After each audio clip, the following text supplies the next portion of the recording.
ಇವತ್ತಿನ ದಿನ ಗೌರವಾನ್ವಿತ ದೇಶದ ರಾಷ್ಟ್ರಪತಿಗಳು ಮಳವಳ್ಳಿಯಲ್ಲಿ ನಮ್ಮ ಸುತ್ತೂರು ಕ್ಷೇತ್ರದ 1066ನೇ ಜಯಂತ್ಯೋತ್ಸವ ಶಿವರಾತ್ರಿ ಸ್ವಾಮಿಗಳ ಆ ಕಾರ್ಯಕ್ರಮದಲ್ಲಿ ಭಾಗವಹಿಸ್ಲಿಕ್ಕೆ ಬರ್ತಾ ಇದ್ದಾರೆ. ಆ ಒಂದು ಮಂಡ್ಯ ಜಿಲ್ಲೆಯ ಪ್ರತಿನಿಧಿಯಾಗಿ ಮತ್ತು ನಾನೇ ಖುದ್ದು ಗೌರವಾನ್ವಿತ ರಾಷ್ಟ್ರಪತಿಗಳಿಗೆ ಖುದ್ದು ಆಹ್ವಾನವನ್ನು ಕೊಟ್ಟಿದ್ದೇನೆ. ಅದರ ಹಿನ್ನೆಲೆಯಲ್ಲಿ ಇವತ್ತು ಕಾರ್ಯಕ್ರಮದಲ್ಲಿ ಭಾಗವಹಿಸ್ತಾ ಇದ್ದಾರೆ. ಆ ಕಾರ್ಯಕ್ರಮದಲ್ಲಿ ನಾನು ಭಾಗವಹಿಸಲಿಕ್ಕೆ ಬಂದಿದ್ದೇನೆ. ನಾನು ರಾಷ್ಟ್ರಪತಿಗಳ ಜೊತೆಲೇ ಬರಬೇಕಾಗಿತ್ತು.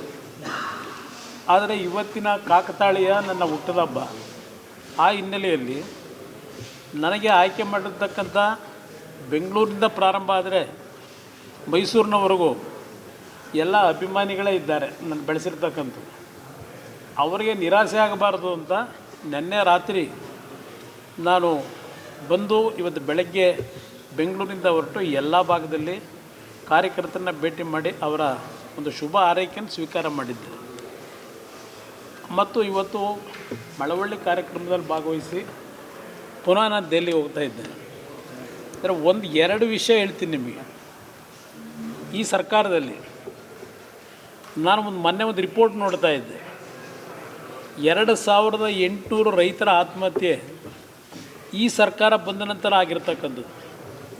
ಇದ್ರ ಬಗ್ಗೆ ಸರ್ಕಾರವೂ ಚಿಂತನೆ ಮಾಡಿಲ್ಲ. ಆ ರೈತರ ಬಗ್ಗೆ ಯಾರೋ ಕಾಳಜಿ ಹೊಂದಿಲ್ಲದೆ ಇರತಕ್ಕಂಥದ್ದನ್ನು ಕಾಣ್ತಾ ಇದ್ದೇವೆ. ಒಂದು ಸರ್ವೆ ರಿಪೋರ್ಟ್ ನೋಡಿದ್ದೇನೆ.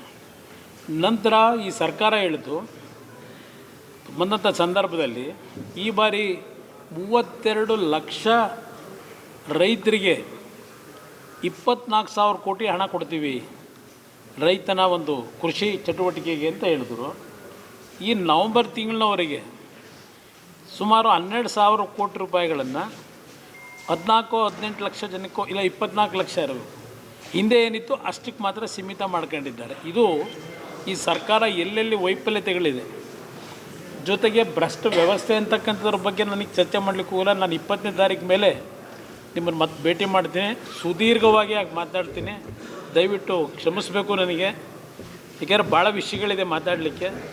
ನಾನು 20ನೇ ತಾರೀಕು ನಂತರ ಬರ್ತೀನಿ. ನಿಮ್ಮೆಲ್ಲರ ಜೊತೆಯಲ್ಲಿ ನಾನು ಕೆಲವು ಭಾವನೆ ಹಂಚ್ಕೊತೀನಿ.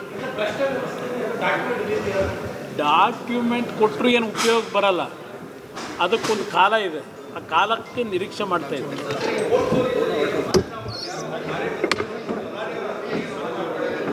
ಈಗ ಇಲ್ಲೇನೋ ದ್ವೇಷ ಭಾಷಣಕ್ಕೆ ಏನೋ ಒಂದು ಬಿಲ್ ತರ್ತಾವ್ರಲ್ಲ, ಅಲ್ಲಿ ಕಾಂಗ್ರೆಸ್ನ ಕಾರ್ಯಕರ್ತರು ಅಲ್ಲೇನೋ ಒಂದು ಪ್ರಧಾನಮಂತ್ರಿಗಳ ಬಗ್ಗೆ ರಿಯಾಕ್ಟ್ ಮಾಡಿದ್ದಾರೆ. ಸ್ವಲ್ಪ ಅದನ್ನು ಅರ್ಥ ಮಾಡ್ಕೋಬೇಕು. ಇವರು ಇಲ್ಲಿ ತರ್ತಾ ಇರತಕ್ಕಂಥ ಈ ಬಿಲ್ಲು ವಿರೋಧ ಪಕ್ಷಗಳ ಬಾಯಿ ಮುಚ್ಚಿಸ್ಲಿಕ್ಕೆ, ಅದನ್ನು ಬಾಯಿ ಮುಚ್ಚಿಸ್ಲಿಕ್ಕೆ ಆಗಲ್ಲ. ನೋಡಿ, ನಾನು ನೋಡಿದ್ರೆ ನನ್ನ ವಾಯ್ಸ್ ನೋಡಿದ್ರೆ ಹೇಗನ್ನಿಸ್ತದೆ. ನಿಮ್ಮೆಲ್ಲರ ಶುಭ ಆರೈಕೆಯಲ್ಲಿ ಚೆನ್ನಾಗಿದ್ದೇನೆ. ಮುಂದಿನ ದಿನಗಳು ಒಂದು ಹೋರಾಟಕ್ಕೆ ವೇದಿಕೆ ಸಿದ್ಧ ಮಾಡ್ತಾರೆ.